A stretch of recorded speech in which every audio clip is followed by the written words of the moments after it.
एक दहाड़ है प्यारे। सभी के मन में यही सवाल है कि कब अर्नब गोस्वामी रिहा होंगे, कब अपने न्यूज़ चैनल पर वो हमें फिर से दिखाई देंगे। तो जिस तरीके से मुंबई पुलिस ने उनके घर पर बदसलूकी के साथ उनको गिरफ्तार किया है, वह लोकतंत्र की हत्या है, डेमोक्रेसी की हत्या है।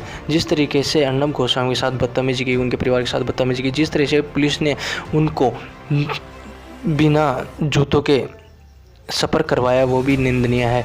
तथा उनके साथ जिस तरह से बदतमीजी की गई है, ये उद्धव सरकार के लिए बहुत समस्या पैदा करने वाली है कि जिस तरीके से लोकतंत्र में लोगों ने जिस तरीके से अर्नब के साथ खड़े होकर मुंबई सरकार के खिलाफ जिस तरीके से प्रदर्शन किया है, वह उनके लिए बहुत बड़ी मुसीबत पैदा करने वाला है। तो हम बताएंगे किस तरीके से मुंबई पुलिस ने अर्नब के साथ मारपीट की तथा उनके साथ बदसलूकी की गई तथा उनको पीने के लिए पानी भी नहीं दिया गया। तो इस वीडियो को जितना हो सके आप उतना शेयर कीजिए, क्योंकि इस वीडियो में बताऊँगा कि किस तरीके से अर्नब के साथ बदतमीजी की गई है, पुलिस ने क्या क्या किया अर्नब गोस्वामी के साथ, तथा कोर्ट ने किस तरीके से अर्नब गोस्वामी पर तथ्य के आधार पर उनको रिहा करने के लिए कुछ बातें बताई, वो बताएंगे तथ्यों के आधार पर। तो चलिए शुरू करते हैं। अर्नब गोस्वामी के वकीलों द्वारा उच्च न्यायालय में जमानत याचिका दायर करने के बाद कुछ चौंकाने वाले खुलासे सामने हैं। जमानत के अलावा इस याचिका में उनके खिलाफ दर्ज एफआईआर को रद्द करने के लिए और अंतरिम सुरक्षा प्रदान करने के लिए भी कहा गया है। जो बता दें, अर्नब को मुंबई के इंटीरियर डिजाइनर अन्य और उनके मांगे कथित तौर पर आत्महत्या करने के लिए उकसाने के आरोप नवंबर बुधवार को गिरफ्तार किया गया। पुलिस ने उनको न्यायिक सहमति के बिना हिरासत में लिया था।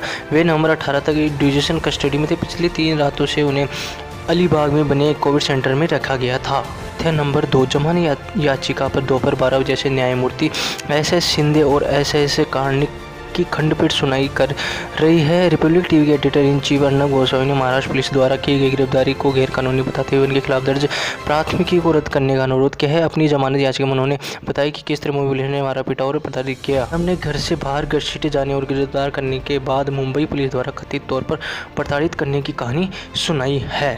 तथ्य नंबर 3, अर्नब के बाएं हाथ पर 6 इंच का गहरा घाव हुआ है। रीढ़ की हड्डी में गंभीर चोट है।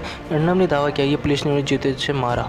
पुलिस की ने गिरफ्तारी के वक्त जूते पहनने तक का समय नहीं दिया। नस में चोट होने का दावा है। पानी तक पीने नहीं दिया। पुलिस अधिकारियों द्वारा उन्हें कुछ तरल सेवन करने के लिए मजबूर किया जो कि पीने की लायक नहीं था।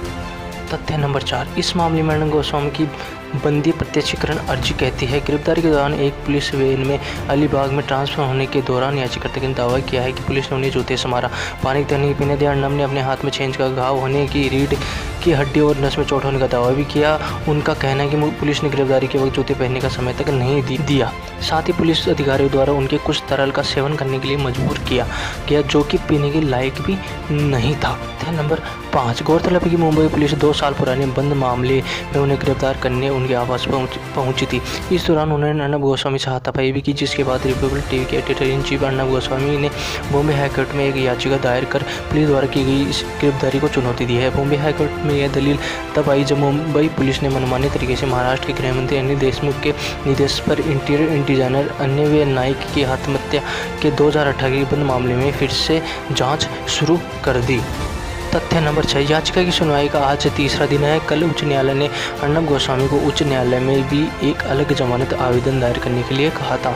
अर्नब गोस्वामी का प्रतिनिधित्व कर रहे वरिष्ठ वकील हरीश साल्वे ने कल मुंबई उच्च न्यायालय में तर्क दिया था कि अर्नब गोस्वामी की गिरफ्तारी गैरकानूनी थी और उन्हें हिरासत में रखने का कोई आधार नहीं था। बंद मामले में बिना अदालत की अनुमति से खोल देना अपने आप में संदिग्ध परिस्थितियों को दर्शाता है। तथ्य नंबर 7, हरीश साल्वे ने कहा कि गृह मंत्री अनिल देशमुख ने विधानसभा में आरोप लगाया था कि आत्महत्या के लिए अर्नब जिम्मेदार था। यहीं से पूरा मामला शुरू होता है। उन्होंने कहा कि पुलिस एक ऐसे पुलिस रिमांड को पाना चाहती है जिसे मुख्य मजिस्ट्रेट ने अस्वीकार कर दिया था। साल्वे ने कोर्ट से कहा था कि अगर अन्य नाइक ने वित्तीय नुकसान के कारण आत्महत्या की तो उनकी मां ने अपना जीवन क्यों समाप्त कर लिया। हम आत्महत्या के पीछे की परिस्थिति को नहीं जानते, किसने यह स्थापित नहीं किया कि अवैध कमीशन है। साल्वे ने तर्क देते हुए कहा कि परिस्थितियों में अर्नब को हिरासत में रखने की कोई आवश्यकता नहीं है। 8वां तथ्य और आखिरी तथ्य, उल्लेखनीय है कि गोस्वामी को रायगढ़ पुलिस ने 4 नवंबर की सुबह उनके मुंबई आवास से गिरफ्तार किया था, जिसके बाद अलीबाग के सीजेएम ने उन्हें 18 नवंबर तक के लिए 14 दिन के न्यायिक हिरासत में भेज दिया था। कथित तौर पर गिरफ्तारी के समय मुंबई पुलिस ने अर्नब के नाबालिग बेटी से मारपीट और उनके परिजनों से बदतमीजी भी की, जिस पर एससी में दायर याचिका में उठाया गया मुख्य तर्क है कि मजिस्ट्रेट द्वारा 2019 में पुलिस को सौंपी गई रिपोर्ट के आधार पर मामले में एक क्लोजर आदेश पारित होने के बाद न्यायिक आदेश प्राप्त किए बिना मामले को फिर से खोलने की पुलिस के पास कोई पावर नहीं।